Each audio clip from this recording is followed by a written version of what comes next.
Hello guys, welcome back to my YouTube channel Maluva vlogs. അപ്പോൾ ഇന്ന്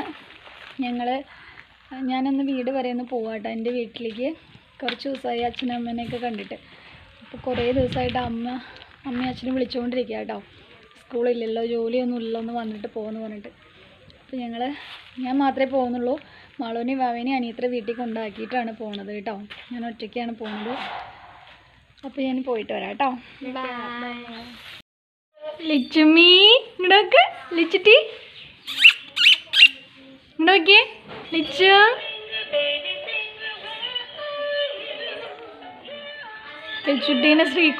ലിച്ചുവിനെ ശ്രീക്കുട്ടി ആട്ടിക്കൊടുക്കണ കണ്ട. ലിച്ചുട്ടി ഇങ്ങോട്ട് ഹായ് പറ ലിച്ചുമ്മ ഹായ് പറ. മാളുവിനും വാവയ്ക്കൊക്കെ ലിച്ചുട്ടീനെ കണ്ടതിൻ്റെ സന്തോഷമാണ് കേട്ടോ. ബാക്കിയുള്ളവരൊക്കെ ഫോണിൽ ഫുള്ള് ഗെയിം കളിക്കില്ല.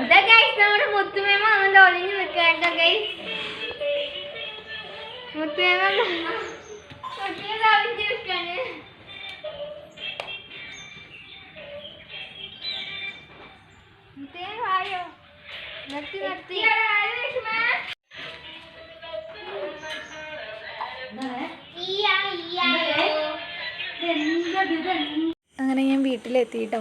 എൻ്റെ അമ്മ എനിക്ക് കൊണ്ടുപോകാൻ വേണ്ടി എടുത്തു വെച്ച് കുറച്ച് സാധനങ്ങളാണ് കേട്ടോ. അതൊക്കെ അങ്ങനെയാണ് എനിക്ക് വേണ്ടിയെല്ലാം എന്തെങ്കിലും കിട്ടിക്കഴിഞ്ഞാൽ അപ്പോൾ വിളിക്കും കേട്ടോ. എൻ്റെ അമ്മ വന്ന് കൊണ്ടുപോയിക്കോ എന്ന് പറഞ്ഞിട്ട്.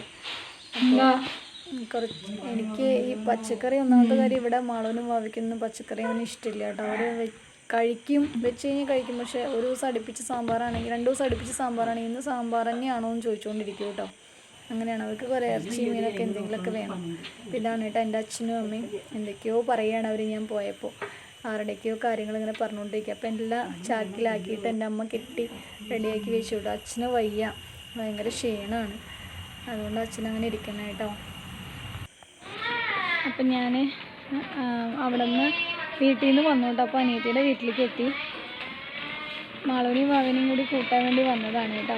പിന്നെ അവരെ കൂട്ടിയിട്ട് നേരെ വീട്ടിൽ പോയിട്ട് അമ്പലത്തിലൊക്കെ പോകണം.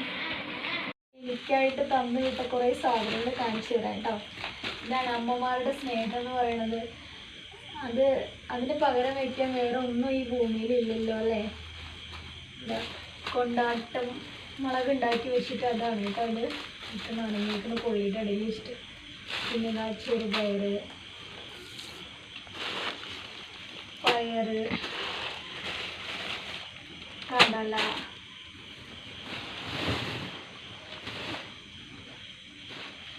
പരിപ്പ്, മത്തങ്ങ,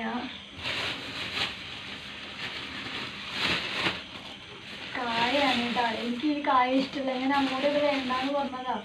അമ്മ നോക്കിയത് വെച്ചു നീ കഴിക്കുന്നതും കുട്ടികൾ കഴിക്കുന്നു പറഞ്ഞിട്ട് എനിക്ക് തോന്നിയത്. പിന്നെ ഏതാ ഇത് കണ്ടിട്ടുണ്ടോ? ഇത് ചേമ്പുന്തണ്ട്. അറിയോ ഇത് ചേമ്പുന്തണ്ടാണ് കേട്ടോ. എനിക്ക് ആദ്യമൊന്നും ഇത് ഇഷ്ടമില്ലായിരുന്നു. പക്ഷെ ഇപ്പം എനിക്ക് വല്ലപ്പോഴൊക്കെ കൂട്ടണത് കൊണ്ടാണോ അറിയില്ല. എനിക്ക് അമ്മ ചോദിച്ചു ചേമ്പുന്തണ്ട് വേണോ ചോദിച്ചപ്പോൾ ഞാൻ ശരി നോക്കട്ടെ, വെച്ച് നോക്കട്ടെ എന്ന് പറഞ്ഞിട്ട് എൻ്റെ അമ്മ എനിക്ക് മുറിച്ച് തന്നതാണ് കേട്ടോ. ഉണ്ടോ ഗൈസ്, ചേമ്പുന്തണ്ടും കൊള്ളിയും കൂടിയിട്ട് കറി വയ്ക്കുക. എങ്ങനെയാണ് വെക്കുക എന്നൊക്കെ അമ്മോട് ഞാൻ ചോദിച്ചിട്ട് വന്നിട്ടുണ്ട് കേട്ടോ. അപ്പം നാളെ ഞാൻ ചേമ്പുന്തണ്ടും കൊള്ളിയും കൂടി കറി വയ്ക്കും. ഇതാണ്ട് കൊള്ളി. എൻ്റെ വീടിൻ്റെ ഫ്രണ്ടിലൊരു കൊള്ളി തോട്ടമുണ്ട് കേട്ടോ.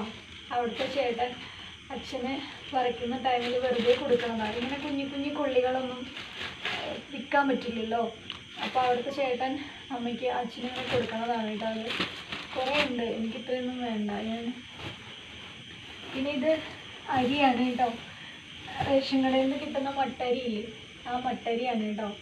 ഇതൊക്കെ എൻ്റെ അമ്മ എനിക്ക് വേണ്ടിയിട്ട് എടുത്തു വെച്ചിരിക്കുന്ന സാധനങ്ങളാണ്. കുറേ ദിവസമായിട്ട് വിളിച്ചുകൊണ്ടിരിക്കുക, ഒന്ന് വന്നിട്ട് പോകുമെന്ന് പറഞ്ഞിട്ട്. അപ്പോൾ നമ്മുടെ അമ്മമാരെന്ന് പറയുന്നത് നമുക്ക് ദൈവത്തിനെ പോലുള്ള ഒരാളല്ലേ. മക്കൾക്ക് എത്ര കൊടുത്താലും അമ്മമാർക്ക് മതിയാവില്ല അത്രേ. അത് സത്യമല്ലേ. അത് എൻ്റെ കാര്യത്തിൽ സത്യമാണ് കേട്ടോ. ഞാനും എൻ്റെ അച്ഛനും അമ്മയ്ക്ക് എന്താ വേണ്ടിച്ച് ഞാൻ ചെയ്ത് കൊടുക്കാറുണ്ട്. ഇപ്പോൾ ദൈവം സഹായിച്ചിട്ട് അവർക്ക് ഒന്നിനും ഒരു കുറവില്ല കേട്ടോ. ഞങ്ങൾ 4 മക്കൾ അവരെന്നെ പൊന്നു പോലെ നോക്കുന്നുണ്ട്. പിന്നെ എൻ്റെ അമ്മ പണിക്ക് പോകുന്നുണ്ട്. അച്ഛന് പണിക്ക് പോകാനൊന്നും പറ്റില്ല. അച്ഛന് വയ്യാത്ത ആളാണ് കേട്ടോ. 18 വർഷമായിട്ട് എൻ്റെ അച്ഛൻ രോഗിയാണ്.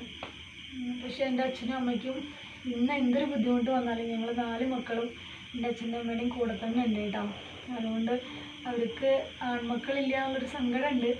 അത് ദൈവം എൻ്റെ അച്ഛനും അമ്മയ്ക്കും കൊടുത്തില്ല. പക്ഷെ അതിന് പകരം 4 മരുമക്കളും പേരക്കുട്ടികളൊക്കെ ഇഷ്ടംപോലെ പേരുണ്ട്. എന്തായാലും മക്കളുടെ വരില്ലല്ലോ എന്തായാലും. അപ്പോൾ അമ്പലത്തിൽ പോകണമെന്ന് വിചാരിച്ചാണ് കേട്ടോ, നടന്നില്ല. വൈകുന്നേരമായപ്പോൾ നല്ല മഴയായിരുന്നു, അതുകൊണ്ട് പോകാൻ പറ്റിയില്ല. പിന്നെ ഞങ്ങൾ കുറച്ച് നേരം നടക്കാനൊക്കെ പോയി.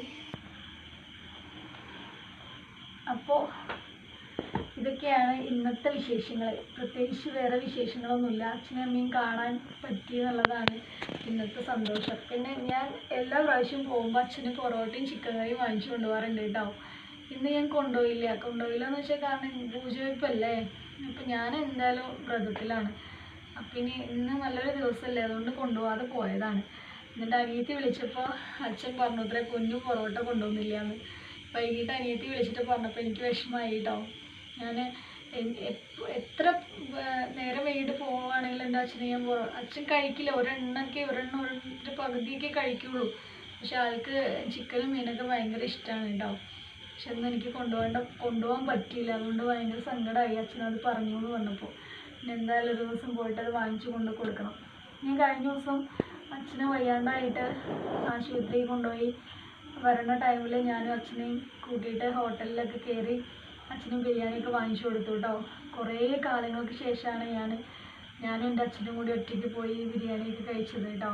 അന്ന് എനിക്ക് ഭയങ്കര സന്തോഷമായിരുന്നു. അച്ഛൻ വയ്യാതെ അച്ഛൻ ഗുളിക വാങ്ങിക്കാൻ വേണ്ടി പോയത്. അച്ഛന് മാസം ഗുളിക കിട്ടുക, ഹോസ്പിറ്റലിൽ നിന്ന് ഗുളിക വാങ്ങിക്കണം. അപ്പോൾ അത് വാങ്ങിക്കാൻ വേണ്ടിയിട്ട് അച്ഛനങ്ങനെ ബസ്സിലൊന്നും യാത്ര ചെയ്യാൻ പറ്റില്ല കേട്ടോ. ശ്വാസം മുട്ടുണ്ട്, ഓക്സിജൻ വെച്ച് കിടക്കുന്നതാണ്. അപ്പോൾ പറഞ്ഞത് കേൾക്കാണ്ട് അച്ഛൻ ഒറ്റയ്ക്ക് ആശുപത്രിയിൽ പോയതാണ്. അങ്ങനെ അവിടെ വെച്ച് വയ്യാണ്ടായി. പിന്നെ ഞാൻ ജോലിക്ക് പോയടുത്തുനിന്ന് കോളേജിലേക്ക് വിളിച്ചു. ഇങ്ങനെ വയ്യാന്ന് പറഞ്ഞിട്ട് വിളിച്ചു. അപ്പോൾ തന്നെ ഞാൻ എങ്ങനെയാണ് ഒറ്റപ്പാലത്തു നിന്ന് ചേലക്കര എത്തിയെന്ന് എനിക്കറിയില്ല കേട്ടോ. അത്രയും സ്പീഡിൽ ഞാൻ വണ്ടി ഓടിച്ചിട്ട് ഞാൻ ചേലക്കര എത്തിയപ്പോൾ എൻ്റെ അച്ഛൻ കിടക്കുന്ന കണ്ടപ്പോൾ എനിക്ക് സഹിക്കാൻ പറ്റിയില്ല കേട്ടോ. ആകെ ക്ഷീണിച്ച് അവശനായിട്ട് കിടക്കുകയായിരുന്നു. പിന്നെ ഓക്സിജനൊക്കെ കൊടുത്തപ്പോൾ ഷോക്കിയായി. ഞാൻ അച്ഛനെ ഇങ്ങോട്ട് കൊണ്ടുവന്നു കേട്ടോ. എൻ്റെ കൂടെ കൊണ്ടുവന്നിട്ട് അനിയത്തിൻ്റെ വീട്ടിലാക്കി. അമ്മ അന്ന് മേമയുടെ മോൻ്റെ പെണ്ണിൻ്റെ വീട് കാണാൻ പോയിരിക്കുകയായിരുന്നു. അപ്പോൾ പത്തനംതിട്ടയിലായിരുന്നു കേട്ടോ. പെട്ടെന്ന് വരാൻ പറ്റില്ലല്ലോ. അപ്പോൾ ഞാൻ അച്ഛനെ ഇങ്ങോട്ട് കൊണ്ടുവന്നു, അനിയത്തിൻ്റെ വീട്ടിലാക്കി. ഞാൻ ജോലിക്ക് പോവില്ലേ, അപ്പോൾ അച്ഛനോട് ഒറ്റയ്ക്ക് ആക്കാൻ പറ്റില്ലല്ലോ എന്ന് പറഞ്ഞിട്ട് അനിയത്തിനെ അവിടെ ആക്കിയിട്ട് ഞാൻ വൈകിട്ട് ഇങ്ങോട്ട് വന്നു കേട്ടോ. എനിക്ക് എൻ്റെ അച്ഛനും അമ്മയ്ക്കും വയ്യാണ്ടാവുക എന്ന് പറഞ്ഞു കഴിഞ്ഞാൽ എനിക്ക് ഭയങ്കര സങ്കടമാണ് കേട്ടോ. അച്ഛൻ കുറച്ച് നാൾ എൻ്റെ അടുത്തായിരുന്നു, ഓക്സിജൻ വെച്ച് കിടക്കുകയായിരുന്നു. അച്ഛൻ 24 മണിക്കൂർ അച്ഛൻ ഓക്സിജൻ വേണമെന്നുള്ളൊരവസ്ഥയിലായിരുന്നു കേട്ടോ. അതിൽ നിന്നൊക്കെ ഇപ്പം എൻ്റെ അച്ഛൻ മാറി ഇപ്പോൾ അച്ഛൻ്റെ കാര്യങ്ങൾക്കൊക്കെ നടക്കാൻ പറ്റുമോ അത്യാവശ്യം എന്തെങ്കിലും കാര്യങ്ങളൊക്കെ ആളുടെ കാര്യങ്ങളൊക്കെ ചെയ്യും, അത്രേ പറ്റുള്ളൂ. കുറച്ച് നേരം കൂടെ നടക്കുമ്പോഴേക്കും ശ്വാസം മുട്ടിയിട്ട് സംസാരിക്കാൻ പറ്റില്ല. അങ്ങനെയൊക്കെയാണ് കേട്ടോ. എൻ്റെ അച്ഛനെ കണ്ടില്ലേ, നിങ്ങളതിൽ കണ്ടില്ലേ. ഞങ്ങൾക്ക് വേണ്ടി 4 മക്കളെ വളർത്താൻ വേണ്ടിയിട്ട് എൻ്റെ അച്ഛനും അമ്മയും അത്രമാത്രം കഷ്ടപ്പെട്ടിട്ടുണ്ട് കേട്ടോ. ഒരാളുടെ മുന്നിലും കൈ നീട്ടാണ്ട് ഞങ്ങളെ 4 പേരെയും നല്ല നിലയിൽ വളർത്തി പഠിപ്പിച്ചു, കല്യാണം കഴിച്ചു കൊടുത്തു. അപ്പോൾ എൻ്റെ അച്ഛനമ്മയെ കുറിച്ച് പറയാൻ വാവ എന്നെ ചീത്ത പറയാണ്ട്, അമ്മ എന്താ ഒരു കഥ പറഞ്ഞുകൊണ്ടിരിക്കുകയാണോ, ലോങ് വീഡിയോ പറഞ്ഞിട്ട് എന്തോരം പറയണമെന്ന് ചോദിക്കുകയാണ് കേട്ടോ. ഇപ്പം നമ്മുടെ അച്ഛനമ്മമാരെ കുറിച്ച് പറയാൻ നമുക്ക് 100 നാവല്ലേ. അപ്പം അങ്ങനെ തന്നെയാണ് എനിക്ക് കേട്ടോ. എൻ്റെ അച്ഛനമ്മമാരെ കുറിച്ച് പറയാൻ എനിക്ക് വാക്കുകളില്ല. അത്രയും ഞങ്ങൾക്ക് വേണ്ടിയിട്ട് ഞങ്ങളുടെ അച്ഛനമ്മയും കഷ്ടപ്പെട്ടിട്ടുണ്ട്. എൻ്റെ അമ്മയ്ക്കും അച്ഛനും ഒരു ആൺകുട്ടി ഇല്ലാത്തതിൻ്റെ വിഷമം നല്ലോണം ഉണ്ട് കേട്ടോ. ഒരുപാട് പേര് ഞങ്ങളെ കളിയാക്കിയിട്ടും അങ്ങനെയൊക്കെ ഉണ്ട്. പക്ഷെ അതൊന്നും നമ്മളിപ്പോൾ പറയണില്ല, ഇതൊക്കെ പോട്ടെ. അപ്പോൾ നാളെ വിജയദശമിയാണ്. എല്ലാവർക്കും ഇനി കൂടുതൽ കഥകൾ പറഞ്ഞാൽ ഞാൻ ചിലപ്പോൾ കരഞ്ഞു പോകൊണ്ട് ഞാൻ പറയണില്ല. പിന്നെന്താ, അപ്പം നാളെ എല്ലാവർക്കും വിജയദശമി ആശംസകൾ. ബുക്കൊക്കെ എടുത്ത് നന്നായി പഠിച്ച് വായിച്ച് പൂജയിലൊക്കെ പങ്കെടുത്ത് വരണം കേട്ടോ എല്ലാവരും. അപ്പം നാളെ നല്ലൊരു ദിവസം ആശംസിക്കുന്നു. അപ്പോൾ ഇന്നത്തെ വീഡിയോ ഇത്രയൊക്കെയുള്ളൂ. വീഡിയോ ഇഷ്ടമായി കഴിഞ്ഞാൽ ലൈക്ക് ചെയ്യുക, ഷെയർ ചെയ്യുക, സബ്സ്ക്രൈബ് ചെയ്യുക. ടാറ്റാ.